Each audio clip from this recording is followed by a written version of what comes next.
বন্ধুরা, আজকে দেখো অন্যরকমভাবে আলুর পরোটা বানাচ্ছি। অনেকে কী করে, মানে আমিও করে থাকি, আলু পুর ভরে পরোটা বানাই। আর আজকে আলুকে ময়দার সঙ্গে মাখিয়েছি। এতে দিয়েছি ধনেপাতা, কাঁচা লঙ্কা আর একটু খাবার সোডা দিয়ে মাখিয়েছি। মাখিয়ে তেল দিয়ে কিছুক্ষণ ভিজিয়ে রেখেছি।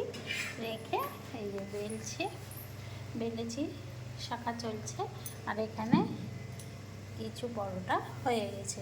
খেতে কিন্তু দুর্দান্ত লাগে, এইভাবে করলেও ভীষণ ভালো লাগে। ধনেপাতাটা দিয়েছি তো, পেঁয়াজ রসুন দিইনি, কালকে শনিবার বলে।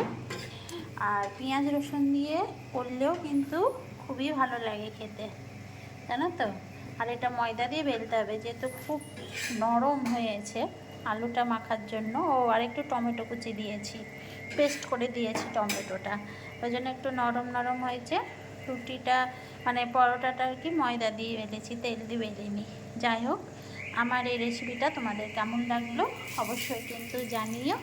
তাহলে সবাইকে জানাই শুভরাত্রি, গুড নাইট, সবাই খুব ভালো থেকো, টাটা।